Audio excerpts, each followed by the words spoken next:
გაჩავს თუ არა ოპოზიცია, რომელიც 26 მაისის აქციისათვის ემზადება, შეიკრიბება ალბათ ბევრი მოქალაქე, ოღონდ სიმართლე გითხრათ არ ვიცი რამდენი, მაგალითად თქვათ 30, 40, 50000 მოქალაქე ძალიან კარგია, მაგრამ შეიკრიბება კი, ეს კითხვაც პრინციპში აქტუალურია. აბუ ხომ არ დაედო ამასობაში ოპოზიციის კრიტიკას მინიმუმ 26 მაისამდე, თუ კი, რატომ დაედო და თუ არ დაედო სწორი ფორმებით ვაკრიტიკებთ თუ არა ოპოზიციას ეს არის ერთი და მთავარი კითხვა, რომლის ჩაშლას მინდა ლაშა ძებისაშვილთან, უსაფრთხოების ექსპერტთან, რომელსაც ჩვენ დაახლოებით 15 ან 23-ში დაუბრუნდებით, თუმცა მასთან მთავარი რაც არის სალაპარაკო არის ახალი მსოფლიო წესრიგი, აი ეს ორმტრიანი, რომელიც მსოფლიოშია, მოკლედ 23-ში ლაშა ძებისაშვილი იქნება ჩვენი სტუმარი.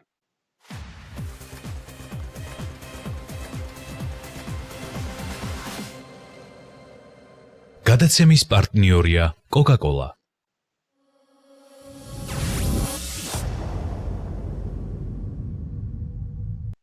ლაჩა, სალამი, მოგესალმები. წესით უნდა გელაპარაკო ახლა მე შენ უსაფრთხოების თემაზე და მსოფლიოში მიმდინარე პროცესებზე, მაგრამ პირველი კითხვა ეს არის, კაჩავს, როგორ გონია?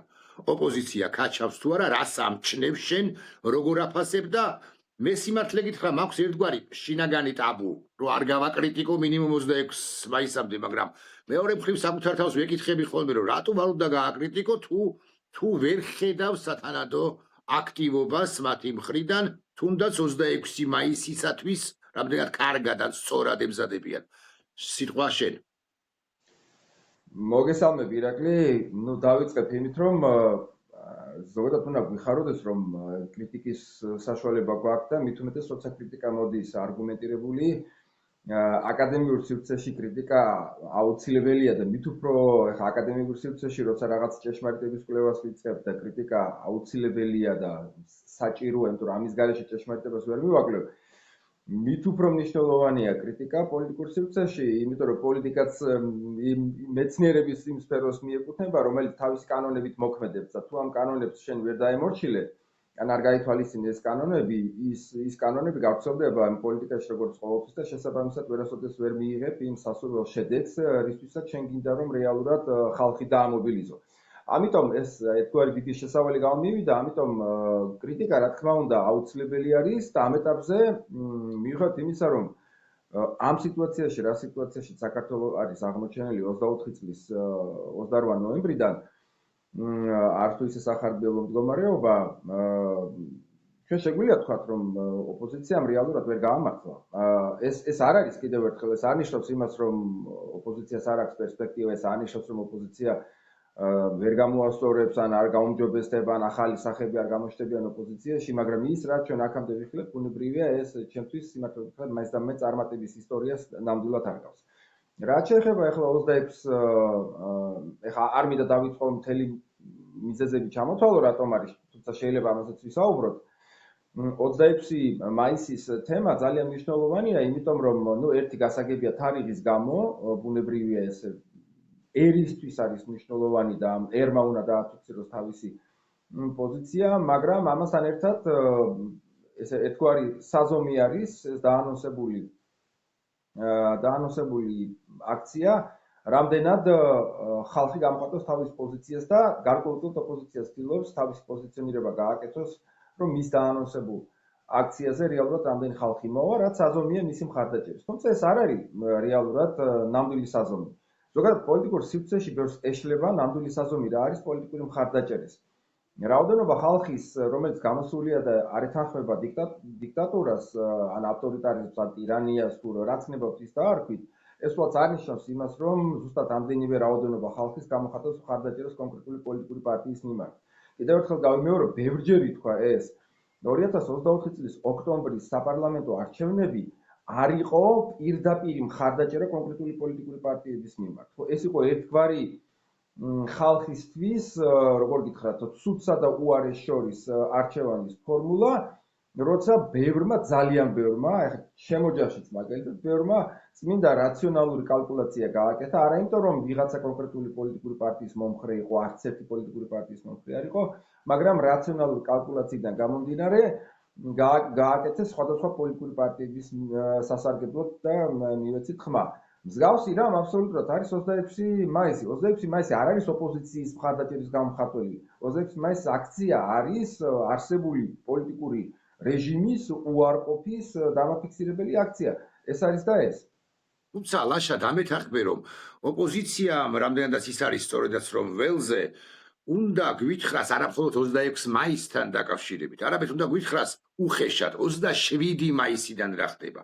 მე ამომრჩეველს და აქტიური ამომრჩეველი ვარ, გარდა იმისა, რომ ამომრჩეველი ვარ ჩვეულებრივი, რაღაცა 7-ჯერ 8-ჯერ გამოდივარ ტელევიზორით, ხო, თვის განმავლობაში და მე უნდა ვიცოდე მეტნაკლებად ზუსტად რა გეგმა შეიძლება გაცვეთილი სიტყვაა ეს, მაგრამ გეგმა აქვს ოპოზიციას. ანუ როგორ მივდივართ ჩვენ მინიმუმ რამდენიმე გარდაულად აუცილებელი პირობის შესრულებამდე თუ მოთხოვნის შესრულებამდე. ეს არის ცინდის პატიმრების და პოლიტპატიმრების განთავისუფლება, ეს არის ამ ჯოჯოხეთური კანონების უკან წაღება ამ ხელისუფლების მიერ და მერე უკვე რამდენადაც მე ვხვდები, მერე უკვე რიგარეში არჩევნები. იმიტომ რომ 26 უკაცრავად თუ 2026 წელს არ მივახციეთ ჩვენ რიგარეში არჩევნებს, ჩვენ ავტომატურად გადავდივართ 2028 წლის ციკლში. მესმის რომ 2 წელიწად ნახევარია დარჩენილი და დიდი დროა, მაგრამ თუ დუღილის ტემპერატურა არ შედარჩუნდა, იმ 28 წელსაც ვერ გამოსტაცებ ხელისუფლებას, ოცნებას, რომელიც ამასობაში ძლიერდება, მეთქი ამასაც ვერ ვთქვი, მასაც გვარია და უჭირს უკაცრავად ამასაც ვიტყვი ბარე. აბსოლუტურად გეთანხმებით, რა თქმა უნდა. ოპოზიცია, ну, ყოველ შემთხვევაში მთლიანად ოპოზიციაზე ხარ მაქვს საუბარი, შეიძლება ვისაუბროთ იმ ოპოზიციურ გაერთიანებაზე, რომელიც 26 მაისის აქციას აანონსებს, მაგრამ ზოგადად პოლიტიკურ ოპოზიციას ახასიათებს ერთგვარი პათოლოგიური უუნარობა ორი რამის. პათოლოგიური უუნარობა ერთი რამის აჩვენოს თავის მომხრეებს და სხვა ამომრჩევლებს მყარი ორგანიზაციული სტრუქტურა, რომელიც ასე ვთქვათ, ასხივებს ნდობას, ასხივებს გარკვეულ როგორ გითხრათ, ორგანიზაციულ ლოგიკას, ასხივებს ორგანიზაციულ უნარს მოქმედების, ასხივებს იმას, რომ მასში გაერთიანებული ამ გაერთიანებაში გაერთიანებული ადამიანები და ორგანიზაციები ერთმანეთის მიმართ ნდობით არიან განწყობილები და შესაბამისად მათ შეუძლიათ და აქვთ უნარი ერთიანი გეგმის როგორც შემუშავების, ასე შესრულების. მეორე პათოლოგიური უნარობა ამ პოლიტიკური ოპოზიციის, ბუნებრივია, ეს არის უკვე ვსაუბრობთ, ერთი იყო ორგანიზაციული, მეორე არის ზოგადად გეგმის არარსებობა. სასწაული არის მართლა, აი ხა რომ მოვისმინოთ, აი იმ პერიოდ რამდენი ხანია, ხა რაც აი დეკემბრის აქციებიდან მოყოლებული უკვე წელიწად ნახევარზე მეტია, მაგრამ მთელი საზოგადოება რაენაზე აღარ მოსთხოვა საზოგადოებამ ამ ოპოზიციას რამ ხა ისე ჯინურად დაიწყო ლაპარაკი რომ გავიგეთ პირობითად მოდივართ აქციებზე, ვდგევართ აქციებზე, ვიგებთ რომ ეს ხელისუფლება ცუდია, მაგრამ შემდეგი ნაბიჯი რა არის ის ლოგიკური ერთობლიობა ნაბიჯების, როგორც თქვენ აბსოლუტურად მართებულად ვთქვით, რაც მიგვიყვანს იმ ლოგიკურ შედეგებამდე, დაწყებული გრძელვადიანი შედეგი, რაც არის, ეს არის ხელისუფლების ცვლილება და რა თქმა უნდა არის ასევე მოკლევადიანი ცვლილებები, ეს არის მთელი რიგი იმ დრაკონული კანონების უკან წაღება ცვლილება და სინდისის პატიმრების და სხვა პატიმრების უსამართლოდ გამომწვევი. და ამასობაში მე გაწყვეტინებ, ბოდისვიხდი ამასობაში მე ყოველ შემთხვევაში ესე შევატყე, რომ ოპოზიციის ცალკეული წარმომადგენლები გვარების დასახელების გარეშე თითქოს და რაშუაშიაო ახლა ვინმე მეტყვის მადი არის ხსენებაო, მაგრამ აი მადი არის ხსენებაზე, ანუ უნგრეთის მომავალი პრემიერ-მინისტრი, რომელმაც დაამარცხა აწუკე ყოფილი პრემიერ-მინისტრი ორბანი, თითქოს აკანკალებ, თითქოს ამბობენ, რომ იცი რა, ჩვენ არავითარ შემთხვევაში ჩვენ სხვა გზა გვაქვს. არა და ამ კაცმა მიუხედავად იმისა, რომ უამრავ მინუსს მოუძებნი, რასაკვირველია. მათ შორის იმ მინუსსაც, რომ ის იყო ოდესღაც ორბანის პარტიის ლიდერი, ხო, ერთ-ერთი ლიდერი. ამ კაცმა ცუდის ნაარი შესაძლოა, მაგრამ შეუსრულა ორბანს და ისეთი უპირატესობით გაიმარჯვა არჩევნებში, ავადაც რომ არ ელოდა, თუ ვიქნებით გულახდილები. მე არ ვამბობ, რომ მადი არის გზა ერთ-ერთში გასამეორებელია, სხვა სპეციფიკაა. მე თუ მკითხავთ, ბიზნა ივანიშვილი ბევრად უარესი მმართველია, ვიდრე ვიქტორ ორბანი იყო, მაგრამ აი ამ გამოკვეთილ ლიდერს, ოღონდ ხასგასმით ვამბობ, აქ მართლა ერთპიროვნულ ლიდერობაზე არ არის საუბარი. გამოკვეთილ მკვეთრ სიტყვას თუ გნებავთ ასე ვიტყვი, ხო, უზარმაზარი მნიშვნელობა აქვს. მადიარს რა და მკვეთრი სიტყვა ჰქონდა უმრავლეს შემთხვევაში, თუმცა გარკვეულ შემთხვევებში უკანაც იხევდა და მუშაობდა მათ შორის ორბანის ამომრჩეველზეც, ამდენადაც მე ვაანალიზებ. ორი სიტყვა პარალელი უნგრეთსა და საქართველოს შორის და მე უკვე საერთაშორისო საკითხებზე გადავიდე. უნგრეთის მაგალითი და რეაქცია უნგრეთის მაგალითზე გარკვეული ოპოზიციონერს ყველაზე რა თქმა უნდა არ მინდა, ეს მესამე პათოლოგიას გამოხატავს, ეს არის ზოგადად გაკვეთილების გამოტანის და იმ ასე ვთქვათ შეცდომების სწავლების უუნარობა. რაც არ უნდა ჩვენ ახლა ვიძახოთ რომ რა თქმა უნდა საქართველოს უნგრეთი არ არის, რა თქმა უნდა საქართველოს გაცილებით უფრო რთული შემთხვევა არის ვიდრე უნგრეთი. მაგრამ აქ კიდევ გავიმეორებ რაც თავიდან თქვი, პოლიტიკური პროცესები ყველგან ექვემდებარება ერთ საერთო კანონებს, რომლებიც მოქმედებს როგორც უნგრეთში, ისე მოქმედებს საქართველოში, იმიტომ რომ იქაც ხალხია, აქაც ხალხია, იქაც პოლიტიკური სისტემა, აქაც პოლიტიკური სისტემა და თუ შენ არ გინდა რომ ეს კანონები გაითვალისწინო, როგორ მოქმედებს პოლიტიკური კანონები, თუ შენ არ გინდა იმუშავო ხალხის მხარდაჭერის მოპოვებას, ეხლა საოცრება იყო ერთ-ერთი პოლიტიკოს განცხადება, რომ მე მხარდაჭერებს ბუჩქების ქვეშ ხო ვერ ვიპოვიო, არა, მხარდაჭერი ისე გამოვიდა, მხარდაჭერი არის ან არა და თუ არ არის, ესე იგი არც უნდა ვიმუშაო მხარდაჭერების მოზიდვაზეო. როცა მადი არის, ეს მშვენიერი მაგალითი იყო. ის არ მუშაობდა თავის მოედანზე, მან იცოდა რომ თავის მოედანზე მხარდაჭერები ყავს. ძირითადი სამუშაო მოწინააღმდეგის მოედანზე იყო სამუშაო ჩასატარებელი და მთელი ეს პერიოდი მადიარმა სწორედ იმ ორბანის ველზე იმუშავა. ორბანის მხრიდან მოახერხა რომ ის მთელი ჯარი იმ ხალხის, რომელიც აქამდე იყო ნეიტრალური ან გადაუწყვეტელი ან მისი მოწინააღმდეგე, მოახერხა ამ ხნის განმავლობაში რომ გადმოიყვანა თავის ბანაკში.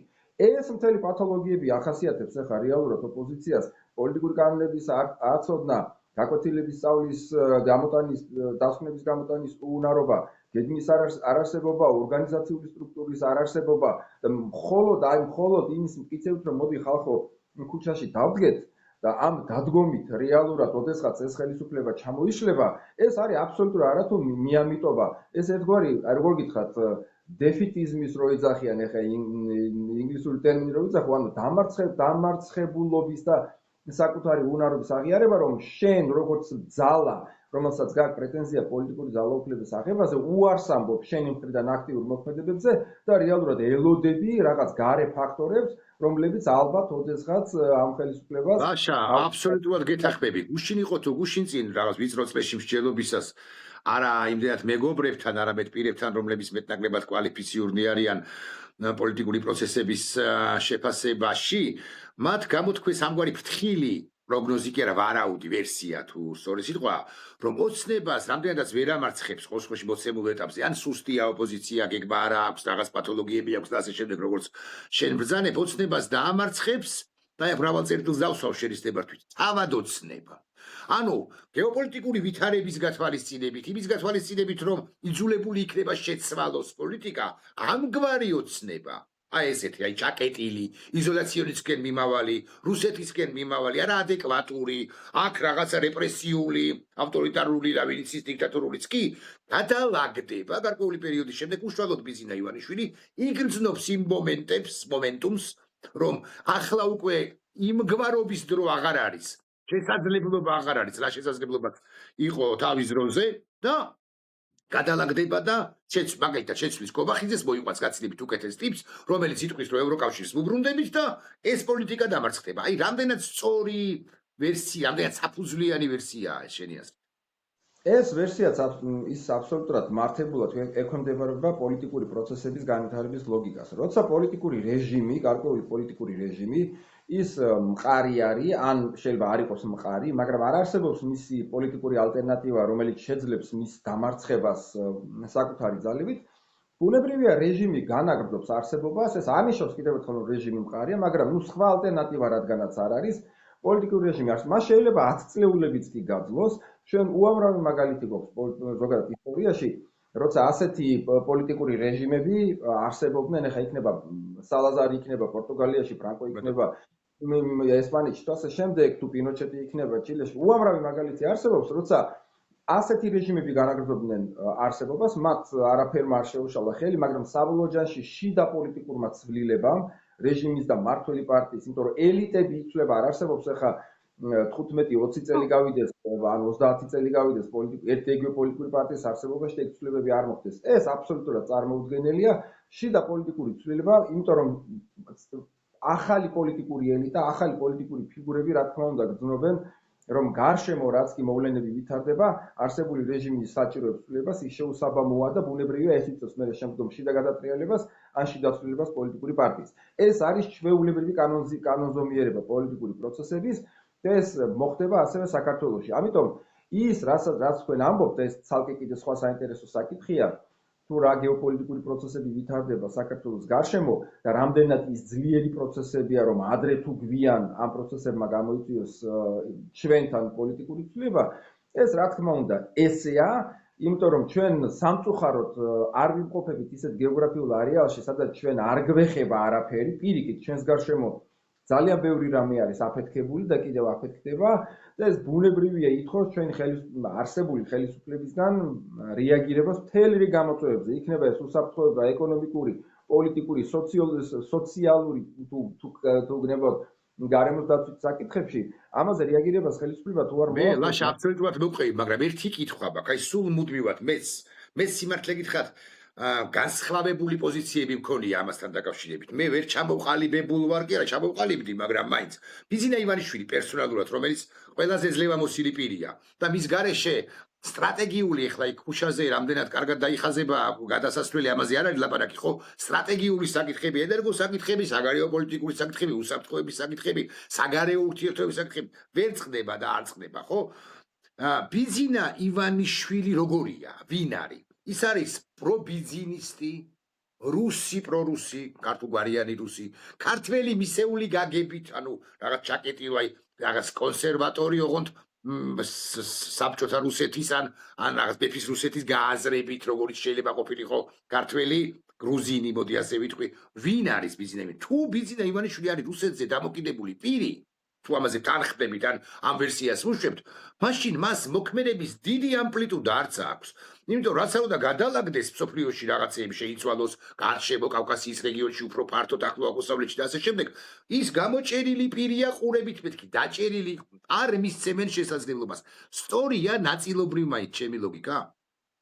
მე ვფიქრობ, რომ ბიზინა ივანიშვილი არის საკუთარი ინტერესების გამტარებელი, რომელიც ამ ეტაპზე დიდწილად დამოკიდებული არის რუსეთის გავლენებზე.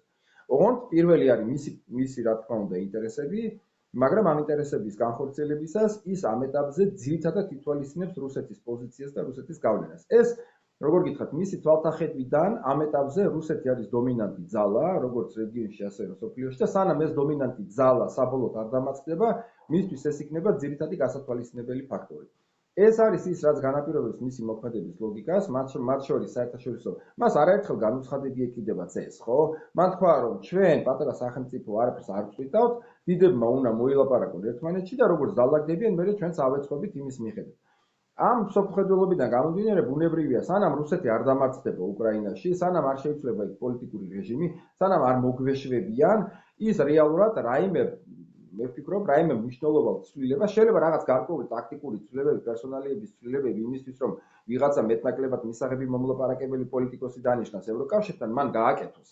ეს შესაძლებელია, მაგრამ ეს რადიკალურად არ გამოიწვევს პოლიტიკის ცვლილებას. როგორც ის დაინახავს, რომ ჩრდილოეთით ძირეული ცვლილებები არის, რომელიც აბსოლუტურად ცვლის რა, როგორც ჩვენ ვიტყვით ხოლმე სლენგით, რასკლადს აქ სამხრეთ კავკასიაში და გავლენას მნიშვნელოვნად კი არა შეიძლება სპობს რუსულ გავლენას მართლა de facto. აქ გარკვეულწილად უნდა დავეთანხმო, რომ ჯერჯერობით რუსეთი არ არის დამარცხებული და ასე ხელაღებით რუსეთის ფაქტორის გაუთვალისწინებლობა რა თქმა უნდა იქნებოდა დიდი შეცდომა, ის დაელოდება სანამ ეს ძირითადი ფაქტორი განულდება მნიშვნელოვნად მიუახლოვდება ნულს და შემდგომ უკვე შეცვლის პოლიტიკას. მანამდე ეს ესე არის, მაგრამ სულ სხვა საქმეა რეალურად რომ ამ პროცესის განმავლობაშიც უამრავი რამის გაკეთება შეიძლებოდა და ჩვენ ქვეყანას გამოადგებოდა ამ ტრანზიციის პერიოდში, იქნება ეს ახლა უსაფრთხოება, იქნება ეს ეკონომიკა, იქნებოდა ეს ზოგადად ქვეყნის შიდა განვითარება თუ ასე შემდეგ, რასაც ის არ აკეთებს, მაგრამ ეს უკვე ავტორიტარული მმართველობის თავისებურებები. კი, მე მესმის აბსოლუტურად, ეხლა ერთი ამ ყველაფერთან შედარებით უმნიშვნელო კითხვა, მაგრამ მეორეს მხრივ რატო უმნიშვნელო? რითი იხსნება ის? და ნახეთ, ასე გითხავთ, ერთის მხრივ თავად ზელენსკიმ მიიღო განაცხადება მის მიერვე სანქცირებული ირაკლი კობახიძესთან შეხვედრის თაობაზე და მეორეს მხრივ ირაკლი კობახიძემ, რომელიც განაცხადება ზელენსკისთან შეხვედრის თაობაზე ვერ მიიღებდა ბიზინა ივანიშვილთან შეთანხმების გარეშე, პრინციპში თანხმობა განუცხადა და ეს სახელდახელო შეხვედრა სამწუთიანი. მე მაქვს ინფორმაცია, რომ მეწუთიანი შეხვედრაც იყო მეორე შეხვედრა, მაგრამ არ არის დადასტურებული ინფორმაცია. მოკლედ, პრემიერ-მინისტრმა და პრეზიდენტმა ჩამოართვეს ერთმანეთს ხელი. თუ საქართველო ასეთი ანტიუკრაინული, ანტიდასავლური იყო, მაშინ კობახიძე წესით არც ერევანში უნდა ყოფილიყო და მით მხრივ ხელი არ უნდა ჩამოერთმია. ხომ არ ფიქრობთ, რომ უკვე იწყება შიდა კრიტიკული გააზრება იმისა, რომ სულ დღეში არიან რუსეთი არ დამარცხებულა და კიდევ კარგახანი არ დამარცხება, მაგრამ საბოლოოდ დამარცხება, მაგრამ უკვე ესეც სლენგია, რასაც ახლა ვიტყვი, მაგრამ ფეხს იტოვებენ. უკვე ცდილობენ გარკვეული პოზიციების გამაგრებას ან შენარჩუნებას ევროკავშირის სივრცეში და უკრაინასთან ურთიერთობაში. ზოგადად მე ვიტყვი, რომ ეს გარკვეულწილად რაღაცა მნიშვნელოვანი დიდი გადამწყვეტი სიგნალი რა თქმა უნდა არ არის, რომ რაიმე ძირეული ცვლილება პოლიტიკის, არ დაგვაუწყდეს რომ როგორც კი ომი დაიწყო უკრაინაში, პაპუაშვილი ჩავიდა უკრაინაში და მოინახულა თავისი კოლეგა კიევში. ანუ ის რომ ოცნება გარკვეულწილად ცდილობს ბალანსის შენარჩუნებას, სულაც არ გამოვიდა მათ შორის შეიძლება ეს ბალანსი გულისხმობდეს იმას, რომ დასანქცირებულ პირებთან უпроსორეთ შეხვდნენ პირებთან, რომლებიც ისინი დაასანქცირეს, იქნება ეს ევროკავშირის ფორმატში, იქნება ეს თუ უკრაინის ფორმატში, იქნება ხა. სულაც არ ნიშნავს იმას, რომ ოცნებას ხო პროპაგანდა სჭირდება შიგნით, ქვეყნის შიგნით. ანუ რეალურად ერთი არის ოცნების გამალებული პროპაგანდა, მაგრამ მეორე არის ოცნების რეალისტური პოლიტიკა, გარკვეული ბალანსის შენარჩუნება. იმ ერთგვარი როგორ გითხრათ, მყიფე ბალანსის შესანარჩუნებლად, რომ მოიტოვოს გარკვეული კავშირი მაინც დასავლეთის სამყაროსთან. ოცნებას არასოდეს არ უთქვია, არ გაუწყვეტია საბოლოოდ კავშირი.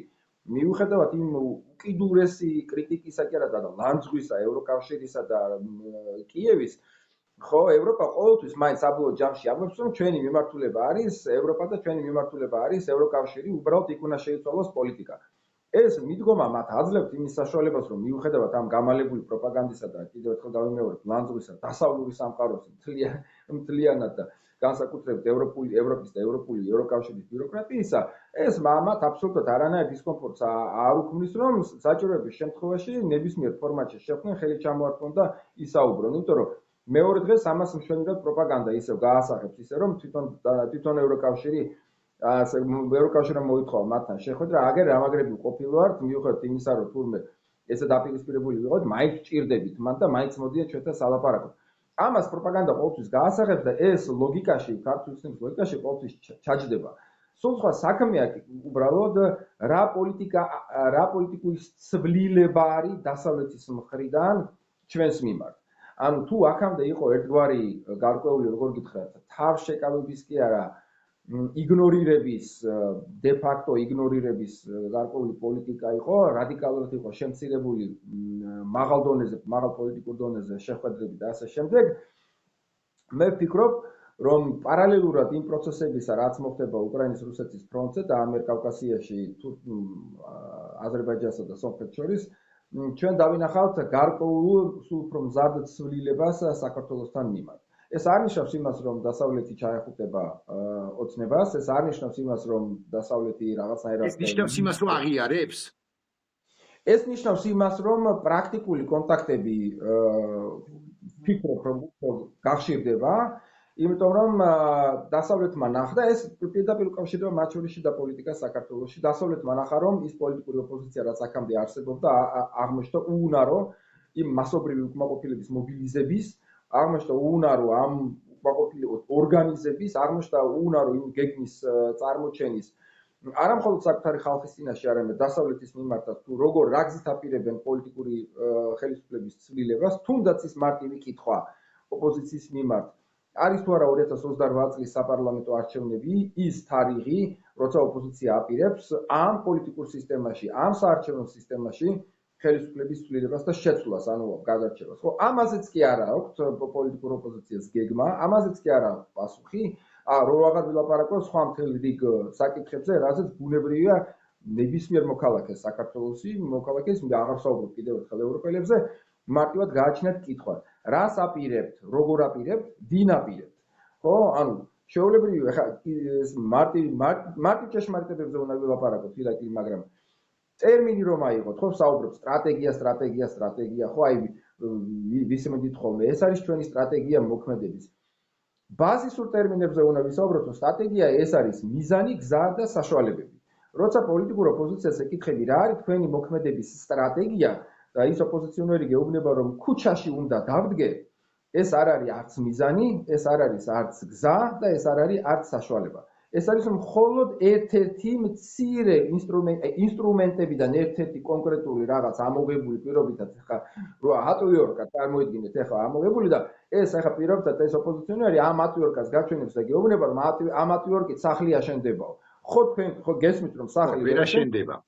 ვერ აშენდება, იმიტომ რომ სახლის სქემა თუ არ არსებობს, მუშები თუ არ მოიყვანი და პრარაბი თუ არ დაუყენი ამ მუშებს, ვერ და მასალები თუ არ მოიტანე, ხო სახლის და თანმიმდევრული გეგმა თუ არ დაალაგე, ჯერ ფუნდამენტი უნდა აშენდეს და მერე სახურავი როგორ და ამ ატვიორკით რეალურად თქვენ სახლს ვერ ააშენებთ. აი დაახლოებით ესეთ რაღაცას რომ ხედავს დასავლეთი. ლაშა, მესმის, რასაც ამბობ და მეც პრინციპში ერთგვარად ვიზიარებ, რასაც შენ ამბობ იმ მოსაზრებას, რომ აი ეს არ ნიშნავს აღიარებას, ეს არ ნიშნავს ცნობას, მაგრამ იმის გათვალისწინებითაც, რომ ოპოზიცია ვერ აღმოჩნდა, მოდი ასე ვიტყვი, სათანადო დონეზე ალტერნატივა ვერ დაინახა დასავლეთმა, შეიძლება გარკვეული ლოკალური ბიზნესის მიღწევის მიზნით დასავლეთი უფრო ინტენსიურ ურთიერთობაზე წამოვიდეს ქართულ ოცნებასთან ოღონდ. აი ამ ოღონდის შემდეგ არის თავარი კითხვა.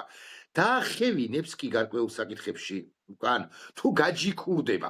აი იგივე კანონები ვახსენეთ, იგივე პოლიტპატიმრები და სინდისპატიმრები. რა აზრი აქვს მოძრაობას თბილისისაკენ, ცალმხრივ სიყვარულს მოდია ცალმხრივ ერთგულებას, ცალმხრივ პატივისცემას. თუ თბილისიც არ დაუდასტურებს ბრიუსელს ან ზოგადად დასავლეთს ამ პატივისცემას. თუ ეს იქნება თანხმდენი ან ურთიერთობისკენ მიმავალი რაღაც შემქმნელი გზები, ამ შემთხვევაში კიდევ აზრი აქვს, მაგრამ თუ ირაკლი კობახიძე არის ისეთი როგორიც იყო, ან ბაკუაშვილი ისეთია როგორიც იყო, მაშინ ამ მოძრაობას ბრიუსელიდან, ოღონდ მე ამ შემთხვევაში არ გულისხმობ სტრატეგიულ საკითხებს, დაკავშირებადობა, შუა დერეფანი, ესენი მესმის, ეს ძალიან მნიშვნელოვანი ამბებია, რასაკვირველია, მაგრამ დასავლეთი გადმოდგავს ნაბიჯს, თბილისი გადადგამს კი ნაბიჯს, it's a question, ეს არის კითხვა. მე ვფიქრობ, რომ ლოგიკა მაინც ძალიან მარტივი არის. გადამწყვეტი ფაქტორი აქ არის კიდევ ერთხელ გეოპოლიტიკური ფაქტორი რუსეთთან მიმართებაში. როგორც კი ეს გეოპოლიტიკური ფაქტორი დაიწყებს შესუსტებას და ამის ფონზე ევროკავშირის და ზოგადად დასავლეთის როლი და გავლენა და ზეწოლის მექანიზმები გაიზრდება ობიექტურად, ბუნებრივი აქ შემდგომში უკვე ოცნებას სხვა პოზიცია ექნება, იმიტომ რომ ის მიხვდება, რომ უკვე გაჯიქურებას და გაჯიქებას და ასე შემდეგ ნაკლები ეფექტი და ზოგადად სარგებელი არ იქნება ამ პოზიციიდან. ზოგადად საერთაშორისო პოლიტიკაში, ხა მით უმეტეს ევროკავშირთან მიმართებაში, ევროკავშირს აქვს ესეთი პირობითობის პოლიტიკა, ხო? ანუ ეს პირობითობის პოლიტიკა, რომელიც შეიცავს ორ ბერკეტს. ეს არის ერთი ჯოხიერი და მეორე არის თაფლაკვერი. ხო, ანუ როცა რაღაც პირობებს ევროკავშირის ითვალისწინებს კანდიდატი ქვეყანა, რომელსაც უნდა ის ბევრ თაფლაკვერას იღებს, ხო? იქნება ეს მილიარდობით იქნება ეს სუბსიდიები, იქნება მილიარდობით დაფინანსება პროგრამების თუ ასე შემდეგ, უსაფრთხოებად ბევრი აღარ ვილაპარაკებ და არსებობს რა თქმა უნდა ჯოხი, ანუ დასჯის მექანიზმი, რომელიც ამ სიტუაციაში დღევანდელი გადმოსახედიდან, ოცნების გადმოსახედიდან ეს ჯოხი არ არსებობს. არ არსებობს, ანუ მის კალკულაციაში, ხო, ევროპული ჯოხი არ არის საკმარისად ტკივნეული, ან მეორესფრივ ოცნება ფიქრობს, რომ თუ მან მიიღო ევროკავშირის გარკვეული პირობები და წავიდა მის თამაშზე, ის გაცილებით უფრო მეტად აირტყავს სხვა ჯოხით, რომელიც რუსეთიდან არის გადმოშვერილი. ეს კალკულაცია ბუნებრივია ყოველთვის არსებობს, ეს ძალიან ლოგიკური კალკულაცია არის და სამწუხაროდ დღევანდელი გადმოსახედიდან ოცნების თავებში ეს რუსული ჯოხი უფრო მტკივნეული არის და უფრო მტკივნეულად გამოიყურება ვიდრე ევროპული ჯოხი. როცა ის მომენტი დადგება, აი ეს მომენტი ფაქტორების, გლობალური ფაქტორების და გეოპოლიტიკური ფაქტორები ისე დაალაგდება, რომ ევროკავშირის გაცილებით უფრო წონიანი სიტყვა ექნება და თაფლაკვერასთან ერთად გაცილებით უფრო ეფექტური და ესეთი სწრაფი მოქმედი მექანიზმები ექნება დასაჯელად, ბუნებრივია ქართული ოცნება გაითვალისწინებს. აქ კიდევ ერთხელ მნიშვნელოვანია, რომ რა თქმა უნდა ეს დასჯის მექანიზმები ევროკავშირს ეხლაც გააჩნია, იქ იქნება სავიზო რეჟიმის სრულიად გაწყვეტა, იქნება ეს ფინანსური რეჟიმები, საბანკო სისტემის ამოგდება მსოფლიო საფინანსო სისტემიდან თუ სხვა რამე. მაგრამ დასავლეთსაც ესმის, რომ ამ ზომების გატარებით ისჯება მთელი ქვეყანა და გარკვეულწილად ქვეყანა ძევლად ყავს აყვანილი ქართულ ოცნებას. მიუხედავად იმისა, რომ ოცნება ესმის, რომ 80%-ზე მეტი მოსახლეობა საქართველოს იმას სურს ევროპაში დასავლეთში ინტეგრირება, ის რეალურად აი ამ ძევლის პოზიციიდან ყავს, რომ კი ბატონო, ანუ თუ გინდა ჩემი დარჩა დასაჯე, ოღონდ იცოდე, რომ ქართული ოცნების მაგივრად დაიჟება მთელი საქართველო, ანუ ის 80% მოსახლეობის. ამიტომ ვართ ეხლა აი ამ სიტუაციაში გაჭედილი და სანამ ეს რაღაც ფაქტორების კომბინაცია, რაღაც აი ამ სოფლიო და შიდა პოლიტიკური თვალსაზრისით, რაღაც კუმულატიურ ეფექტში არ დაჯდება ახლო მომავალში, მანამდე ჩვენ ვიქნებით ამ ტრანზიციულ პერიოდში. ლაშა, ბოლო კითხვა, კავკასიის რეგიონში მიმდინარე პროცესების გავაანალიზოთ დაახლოებით 2 წუთის ფარგლებში. ძალიან საინტერესო პროცესები მიმდინარეობს სომხეთში. სომხეთი ჩვენს გარეშე ევროკავშირში რასაკვირველია ვერ გაწევრიანდება, მაგრამ სომხეთი აშკარად დაწინაურებული ქვეყანაა მოცემულად ევროკავშირის გზაზე ყოველ შემთხვევაში. ჩვენ უკან მივდივართ, დინამიკა ჩვენი უკან არის ასეთი ამგვარია, ხოლო სომხეთი წინ მიიწევს. აი მითხარი, რამდენად 10-მდე ამ კითხვას არ დავსვამდი, მაგრამ აი ბოლო წელიწად ნახევარი ამ კითხვას ვსვამ. რამდენად მივბაძავთ, რამდენად იქნება ლოკომოტივი ერევანი თბილისისათვის, როცა პირიქით იყო წლების წინა წლების განმავლობაში. აბსოლუტურად მართალი ხარ, უნიკალური სიტუაცია არის შექმნილი, როცა პრაქტიკულად 1918 წლიდან მოყოლებული, როცა ეს ტრანსკავკასიური ფედერაცია იყო შექმნილი, ჩვენ რეალურად მეორეჯერ ისტორიული შანსი მოგვეცა უფრო მზარდი, უფრო ეფექტური სამხრეთ-კავკასიური ინტეგრაციის და ინტეგრაციული პროექტების განხორციელების. მათ შორის არა მხოლოდ ეკონომიკური თვალსაზრისით, არამედ პოლიტიკური და უსაფრთხოების და მათ შორის სამხედრო თვალსაზრისით. უნიკალური შემთხვევა გვეძლევა და სამწუხაროდ საქართველო ამას რეალურად ფეხებზე იკიდებს. სამწუხაროდ. მაგრამ იმედია ეს პოზიცია შეიცვლება. რაც შეეხება სომხეთს. სომხეთი, რაც ხდება სომხეთში ძალიან კარგია. მე აქ უნდა გავყოთ შიდა პოლიტიკა და გარე პოლიტიკა. საგარეო პოლიტიკის თვალსაზრისით სომხეთი ასევე უნიკალურ მდგომარეობაში აღმოჩნდა. ჩვენ გავცვალეთ გარკვეულწილად პოზიციები. თუ ადრე სომხეთი იყო რუსეთის პლაცდარმი და აბსოლუტურად ანტიდასავლურად განწყობილი და ჩვენ ვიყავით პირიქით, ეხლა ასე შეიცვალა. მაგრამ არსებობს ობიექტური და უნდა მიულოცოთ სომხეთს რეალურად ის მართლა უამრავი იდეები და პროექტები რაც და ძალიან კარგია რომ სომხეთი გვევლინება ახლა ევროპულ ლოკომოტივად, იმიტომ რომ რაც არ უნდა მოხდეს პროევროპული სომხეთი გვირჩევნია სხვანაირ სომხეთს რომ იყოს ჩვენი მეზობელი. ასე ფიქრობდით ჩვენ მათ შორის თურქეთზე, სანამ ერდოგანი შეცვლიდა პოლიტიკას, იმიტომ რომ ნატოს წევრი იყო, კანდიდატი ქვეყანა იყო ევროკავშირის და ეს იყო ჩვენთვის ბედნიერება, ციური მანანა. დაახლოებით მსგავსი რამ არის სომხეთში. მაგრამ არსებობს ობიექტური გეოგრაფიული და გეოპოლიტიკური, პოლიტიკური და გეოეკონომიკური ფაქტორები, რომელიც ვერასოდეს ვერ ჩაანაცვლებს საქართველოს რეგიონში, სომხეთი ვერ იქნება ჩამონაცვლებელი საქართველოსი რეგიონში. ეს არის ზღვა.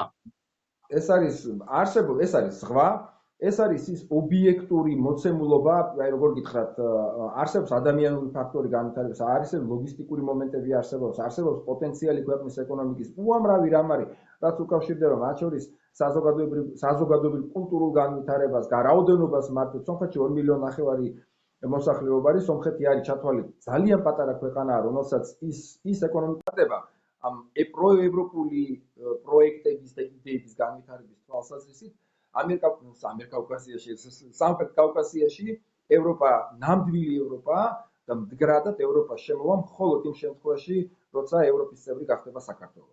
საქართველოს გარეშე რეალურად სომხეთი ვერ დაასრულებს თავის ევროპულ პროექტს, რაც არ უნდა, ახლა ცოტა ისე კრიტიკა გამოდის, მაგრამ რაც არ უნდა გამოვიდეს მაკრონი და თქვას, რომ ჩვენ ვდგევართ სომხეთის გვერდით და ეს არის ის, რაც სხვებმაც უნდა გაითვალისწინონ, რომ რეალურად გეოგრაფია და გეოპოლიტიკა სხვა რამეს ამბობს.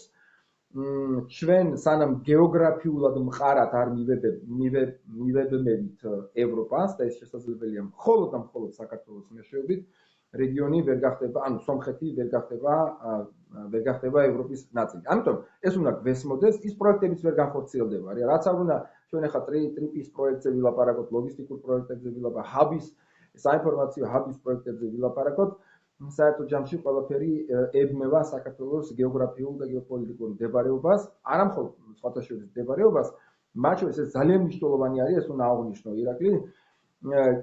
ჩვენ ეხლა გავდივართ ისეთ სოციოპოლიტიკურ პროცესს, რომელიც არ გაუვლია არც ერთ ერს უკრაინის გარდა პოსტსაბჭოთა სივრცეში.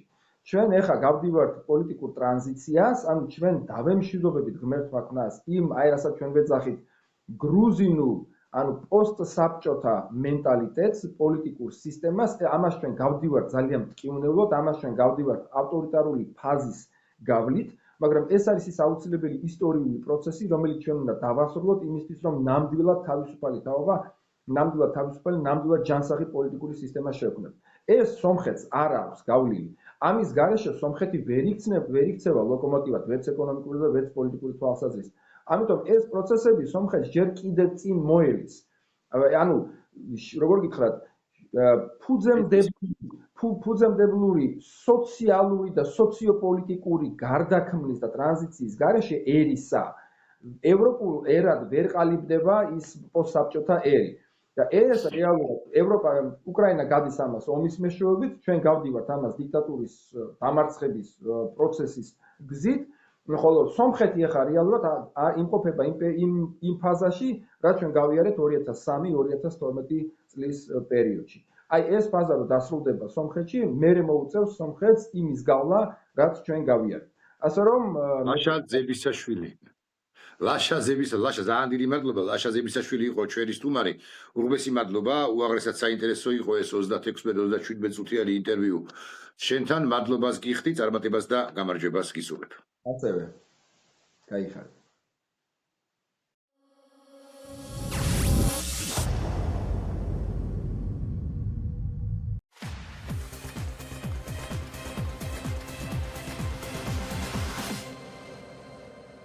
გადაცემის პარტნიორია კოკა-კოლა.